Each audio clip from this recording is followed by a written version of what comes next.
Welcome in, guys. Welcome in. Tonight, Marshall Experience. We're covering the fantasy side of things. Um, and tonight, we're probably going to talk about the most important part of the fantasy world, and that's the drafting process, right? It's what sets up our entire team. But before we get into that, we'll talk about our sponsors and who we're powered by Sports Lounge Media. Guys, go check us out. Sports Lounge Media on YouTube, Facebook, Instagram, all the handles. Big things are happening over there, and you're going to want to be a part of this ride. And obviously, us we're a part of that. Marshall Experience is a part of the Sports Lounge Media, and a couple different outlets over there. We got Sunshine State Eagles, and we got Down South Philly, and the Chosen One. So we got a couple other guys over there at the Sports Lounge, really good personalities, and everybody should go check them out. And we're sponsored by the Mobile brand. We appreciate them and the Diamond Collection. So, um, again, tonight we're going to be talking about probably the most important part to fantasy football, right? Just the drafting. Um, when this, when you think about drafting, it's not just picking players because it's again, as I touched last week, fantasy football in depth is it's an entire world when you really get down into things. But again, I'm going to give you tips to kind of how you should run your strategy, how you should approach your drafting when it comes time, right? First and foremost, the most important thing when it comes to drafting is understanding your league. A lot of people just draft players because they're big names and well, this guy, right? There's a lot of things that you have to understand. There's different scorings. There's different league rules. Know your starting lineup. How many wide receivers am I going to start? How many running backs am I able to start? That way you can come up with a strategy, and also know how the draft works. There's two different ways, guys. There's three different ways. There's what we call a snake draft, to where you start with the first pick, and then instead of starting back over, it moves like a snake. And so there would be back to back picks at the end, if that makes sense. So we're moving like this in the draft order. Traditional is moving left to right. Okay. And then obviously we have auction. We touched on these types last week. And, understanding your league, understanding how just the whole process works, puts you a step ahead of the game. Okay. You have to understand how this is before you go draft. Another tip would be prioritize the positional values. Okay, so tight ends aren't as valuable especially in PPR leagues as running backs and wide receivers would be, right? More volume, more catches, more rushing opportunities. So obviously, running back and wide receiver are more often valuable, especially in PPR leagues. Again, like I just said, points per reception. We touched on this last week, and the episode is up on YouTube if you guys want to check it out. Consider drafting these guys early. These guys are your money makers. Yes, you want a nice quarterback, understandable. But the Jamar Chase of the world, the Justin Jeffersons of the world, the Saquon Barkley, what he did last year, those do fantasy wonders. Josh Allen will have great seasons, but there's select few quarterbacks that can produce those numbers.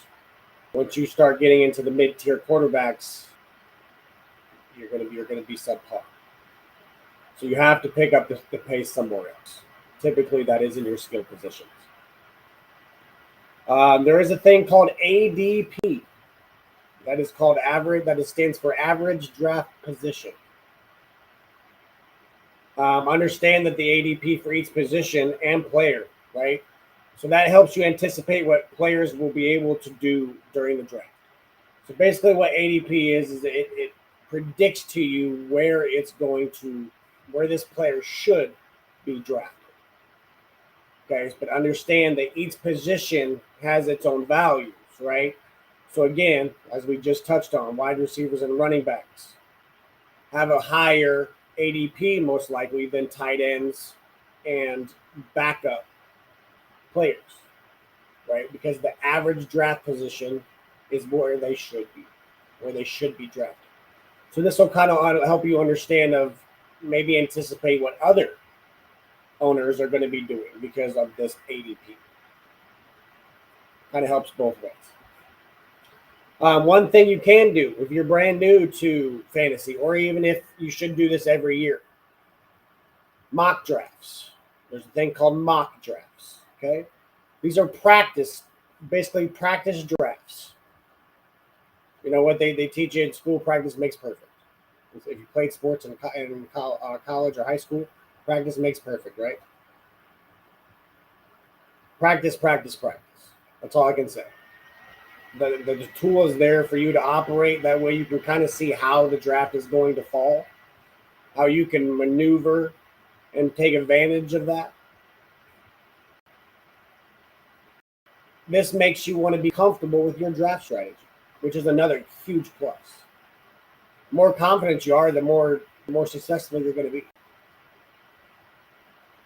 One strategy that is probably the most common, and by ESPN leagues was voted the most winningest strategy in fantasy football this past year at least, was it's called late round tight end. And again, as you can tell, tight ends necessarily aren't valuable until you get into the tight end premium leagues. They just don't get the volume. You know, you get the Travis Kelce's where you get the 10, 11 catches a game. That doesn't happen every week. Cade Otton had a couple good weeks last week, but just, fell off once Mike Evans and everybody came back. So again, it's not always the tight end show. Wide receivers and running backs are more valuable. But wait on tight ends. Wait on drafting tight ends, and again, prioritize those running backs and wide receivers as we just said. That is the strategy that wins fantasy football leagues, guys. That's it. You just got to understand the positions, understand the volume that these players are going to get. Unique rankings. Okay, don't always rely on ESPN and Yahoo rankings. Venture out. We here at the Marshall Experience have our own rankings posted on Facebook and TikTok. Give those a try. Give those a look. See how similar they are. Another one that I used to use is Draft Sharks. I love Draft Sharks. So venture out and get different opinions. Okay, get different opinions from the guys that actually love playing fantasy football, like myself. There's a life to this. It's really in depth. The rankings really help you understand the potential of players, but also the talent level of players, right? Nobody's going to really rank these players that shouldn't perform at a certain level. So it'll help you understand the talent and the potential that it has to come up. There's a thing what we like to call as breakout candidates. So basically, these are players that are drafted in later rounds that can be game changers, right? You're looking at Jordan Addison. Where he's a wide receiver too, but you can get him in the 8th, 9th round. That's a breakout candidate. That for you, the value is more than what you got for it. That makes sense. He has a round 4 talent, and you're getting him in the 8th round. That's good. That's good depth. So these guys are called breakout candidates. Huge boost to a roster. Now these guys could be 1-year, 2-year players. Where's Travis Hunter go in redraft leagues this year? It could be a breakout candidate.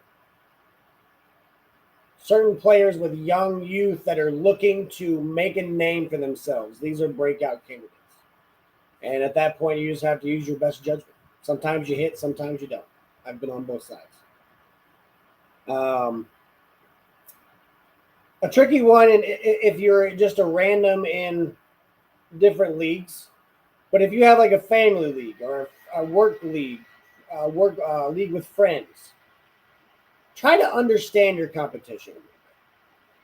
Not necessarily predict, but try to understand your opponent's your tendencies and what they will do, and adjust to yours accordingly. So, if somebody in your family's a Chiefs fan, and Patrick Mahomes is there, or maybe they go Patrick over Jaden Daniels, who's a dual threat quarterback and should highly be ranked above Patrick Mahomes. But just because he's a Chiefs fan, these things happen, guys. You have to take advantage of those. You have to try to predict what the other players will do. So that way you personally can adjust accordingly and take advantage. One of the last things that I will say is manage risk. Be aware of the injury risk, guys. Be aware of potential bust, potential injury-prone players. I like to use something called the Cuddy system. Okay, CUDDY, Cuddy system. This is what Cuddy system stands for. Consistency. Week by week, year by year. This player is consistent. Okay? Upside. 2. High potential and a ceiling. Again, second, third year players on a contract year trying to make a name for themselves. It's there, man. The upside is there. Durability. Okay, durability. Prioritize the track records of good health. Wow, this player has played 16 games the last 6 years. Aha, durability. Right? Depth. The last D is depth. Aim for the starters, guys, not the backups. If you can get a bunch of starters, so be it. It's better to have too much than it is to have too little in fantasy football. If you are struggling every week to start your players because, well, you're just too good, that's a good problem to have. Draft starters, not backups. That's what I mean by depth. And that Y means youth. Guys, youth. Youth is a big thing in dynasty leagues, especially. Youth and development. You watch your players. In dynasty, it's the closest thing you'll ever get to being an actual general manager. It's like watching your players grow. You invest in these players. But last thing, and this is probably the next important thing to understanding your leagues, guys. This is a very big rookie mistake. Bye weeks. Bye weeks are a huge thing. So if you draft too much of one team, or if you don't pay attention to what the bye weeks are of these players that you are drafting, you may not have a team 1 week because half your team's gone on week 8. The other half is gone on week 10. Bye weeks is a rookie mistake that you can definitely take advantage of, and other people will make this mistake, which will consist of drops and ads off the waiver wire. It'll be a disaster because they'll be scrambling for just to start a lineup. These things happen because they don't pay attention. They just draft their favorite players and from their favorite teams, and that's all fine and dandy. But if you want to win, you have to pay attention to those bye weeks. Those bye weeks are a massive, massive thing. You have to move things around to be able to participate. Guys, tonight was fun. We're just going to go, like I said, we just wanted to go give you tips over the drafting process. These are about 7 to 8 things that you can really take away and use towards your drafting process. Again, guys, understand your league. That's number 1. Understand the scoring system, understand the rules. The second thing I would say is understand those bye weeks. That's another important thing. And the third thing I would point out would be the Cuddy system. Again, consistency, upside, durability, depth, and youth. Okay, that's an important acronym that you have to use when drafting. And I mean, if you were a general manager of a football team, those are things that you would want in a football player. We can all have fun in fantasy, guys, but if we want to win our leagues, these are things that we have to put aside. We can't maybe draft our favorite player because, well, he might miss 4 games this year. I can't afford that. There's a depth to this. There's a love for this, and there's a world for this. But I appreciate you guys here at the Marshall Experience. We will be back on Thursday.